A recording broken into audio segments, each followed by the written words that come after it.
चलिए बात करते हैं एक ऐसी ताकत की जो दुनिया बना भी सकती है और खत्म भी। ये कहानी है मौत की, फिर से जी उठने की और उसी शैडो फ्लेम की। सोचिए, क्या हो अगर किसी का अंत बस एक नई शुरुआत हो। बस यही सवाल है इस कहानी का दिल। और इसकी शुरुआत होती है एक बहुत ही आम सी जिंदगी से, जिसका अंत बहुत ही अचानक हो जाता है। तो कहानी का हीरो है रेन सातो, 19 साल का एक कॉलेज स्टूडेंट जो टोक्यो में रहता है। उसकी पूरी दुनिया बस किताबें और वीडियो गेम्स ही थीं। लेकिन फिर एक दिन एक ट्रक एक्सीडेंट में सब कुछ बदल गया, हमेशा के लिए। लेकिन रेन की कहानी यहाँ खत्म नहीं होती। उसे मौत की जगह एक चॉइस मिलती है, फिर से जन्म लेने की। और जाहिर है वो हाँ कह देता है और आंखें खोलता है एथेरिया नाम की एक जादुई दुनिया में। मतलब एक ऐसी जगह जहाँ आसमान में 3-3 सूरज हैं और आइलैंड्स हवा में तैर रहे हैं। लेकिन ये नई जिंदगी एक कीमत के साथ आती है। रेन को मिलती है एक बहुत ही डरावनी पावर, शैडो फ्लेम, यानी अंधकार की ज्वाला। और ये कोई मामूली ताकत नहीं है, ये सिर्फ जलाती नहीं बल्कि आत्माओं को ही निगल जाती है। एक ऐसी ताकत जिस पर किसी का कोई कंट्रोल नहीं। एथेरिया पहुंचते ही उसकी मुलाकात होती है लायरा से। वो एक मिस्टीरियस जादूगरनी है जो आते ही एक चौंकाने वाली भविष्यवाणी करती है।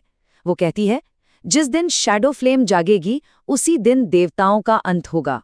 मतलब रेन की किस्मत अब सीधे सीधे देवताओं के पतन से जुड़ चुकी थी।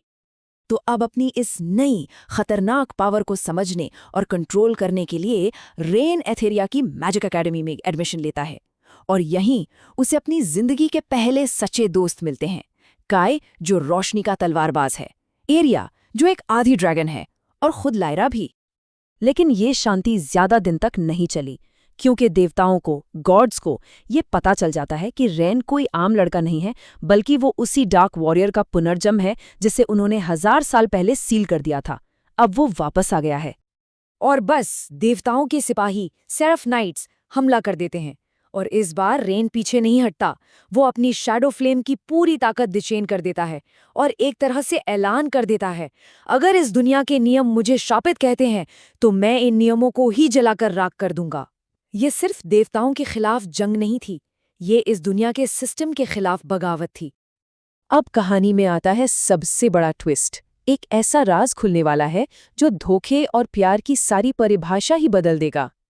पता चलता है कि लायरा, जिसे रेन धोखेबाज समझ रहा था, वो पिछले जन्म में उसकी लवर थी, और जिसे वो धोखा कह रहा है वो असल में लायरा का बलिदान था। उसी ने रेन की आत्मा को फिर से जन्म लेने का मौका दिया था, ताकि इस बार वो पहले से भी ज्यादा ताकतवर बनकर देवताओं को हरा सके। अब देवता जब देखते हैं कि वो हार रहे हैं, तो वो अपना आखिरी और सबसे खतरनाक दांव चलते हैं। वो वॉइड गेट खोल देते हैं। ये एक तरह से नेगेटिव एनर्जी का समंदर है जो एथीरिया और रेन की अपनी दुनिया, पृथ्वी, दोनों को निगलने के लिए आगे बढ़ता है। अब रेन के पास सिर्फ एक ही रास्ता बचता है। वो उस पूरी शैडो फ्लेम को अपने अंदर खींच लेता है और उस गेट को बंद करने के लिए अपनी जान दे देता है। एक पल के लिए लगता है कि सब खत्म, रेन का सफर, उसके पुनर्जन्म का ये सिलसिला, सब कुछ हमेशा के लिए रुक गया है। लेकिन कहानी यहाँ खत्म नहीं होती। सीन शिफ्ट होता है 16 साल आगे। टोक्यो में एक टीनेजर है, हिकारू, और उससे कुछ अजीब से सपने आने लगते हैं, एक ऐसी जिंदगी के जो उसकी है ही नहीं। और फिर अचानक उसे वापस एथेरिया की दुनिया में खींच लिया जाता है। लेकिन अब ये वो पुरानी दुनिया नहीं रही, ये पूरी तरह से बर्बाद हो चुकी है और वॉइड बीस्ट्स, यानी शून्य से पैदा हुए राक्षसों से भरी पड़ी है। और उसकी लड़ाई सिर्फ इन राक्षसों से नहीं है। एक नया विलन सामने आता है जिसका नाम है द एक्लिप्सर, और वो दावा करता है कि रेन सातो का असली पुनर्जन्म वो है, हिकारू तो बस एक नकली है। दोनों के बीच जबरदस्त लड़ाई होती है और इसी लड़ाई में हिकारू अपनी पावर का एक नया लेवल अनलॉक करता है, प्योर शैडो फ्लेम। ये रेन की पावर का एक नया रूप है। ये विनाश नहीं करती, बल्कि चीजों को फिर से जन्म देती है, उन्हें बनाती है। और यही शक्ति साबित करती है कि रेन का असली वारिस हिकारू ही है।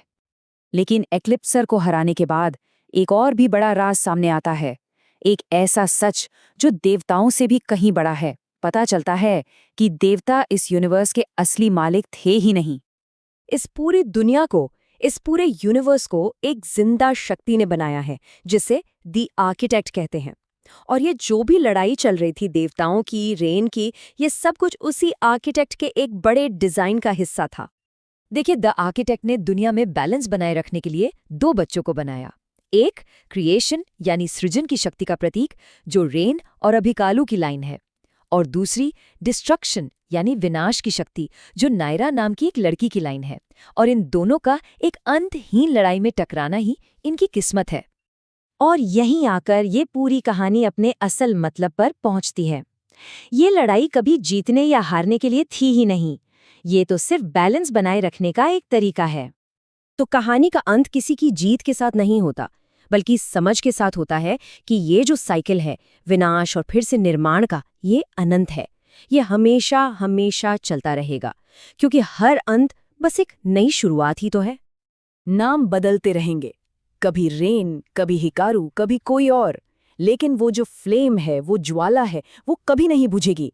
वो हमेशा इस कभी ना खत्म होने वाली कहानी का हिस्सा बनकर जलती रहेगी।